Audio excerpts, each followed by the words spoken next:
We tend to think of plumbing as pretty straightforward, right? It's just pipes and water. But what if I told you it's actually this incredible story about geology and chemistry and this constant hidden battle between your home and the very ground it's built on? Well, today we're going to dig into that story, using Springfield, Tennessee as our case study. Think about that for a second. It's a pretty unsettling thought, isn't it? This unseen force working against you, day in and day out, from just a few feet right below your floorboards. And for homeowners in this part of Middle Tennessee, that's not just some spooky idea, it's the reality. The real villain in our story isn't a rusty pipe or a bad installation. Nope, it's the very earth their homes are built on. So to really get a handle on the problems, we first have to understand the battlefield. And in a place like Springfield, there are three major environmental forces that are basically at war with your plumbing 24/7. First up, there's the ground itself. And we're not just talking about regular dirt here. This is expansive clay soil.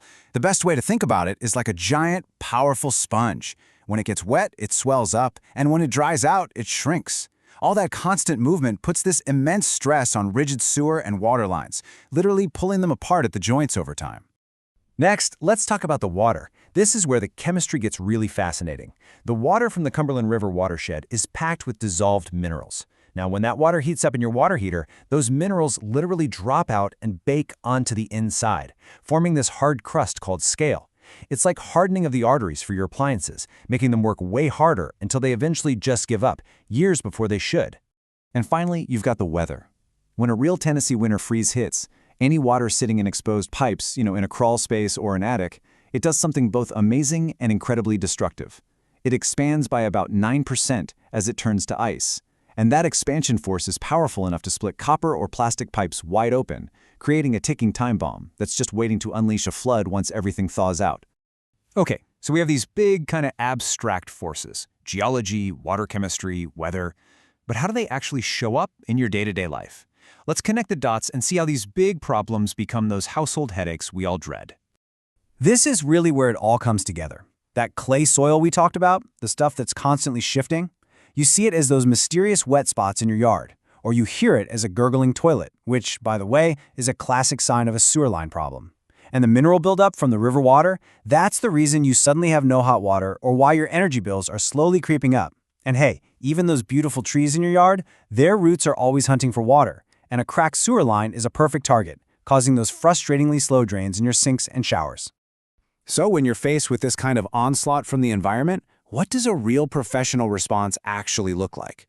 How do you fight back against geology itself? It's not about a quick fix, that's for sure. It's about having the right strategy and the right tools for the job. Let's take a classic problem, like a sewer line blocked by tree roots. The old-school method is snaking, which, it basically just punches a hole through the middle of the clog. It's a temporary fix at best, and it can leave a lot of debris behind. But hydrojetting, that is a whole different level. It uses these super high-pressure water jets to scour the entire inside of the pipe. It blasts away not just the clog, but all the grease, scale, and root fibers clinging to the walls. It's the difference between just poking a hole and actually cleaning the pipe back to like-new condition.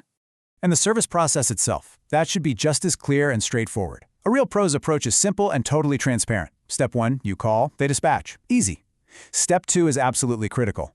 They diagnose the actual problem, maybe using cameras to see inside the pipes, and then they give you a clear, upfront price. Only then, once you've given the okay, do they move to step 3, making the repair and then, importantly, verifying that the fix actually worked.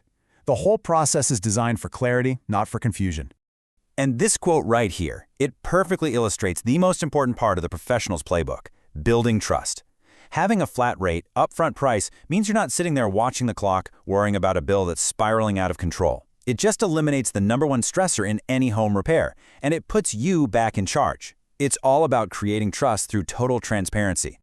Okay, so we've seen how all this plays out in Springfield, but honestly, the lessons here are universal. So let's zoom out a bit and talk about some key takeaways that can help out any homeowner.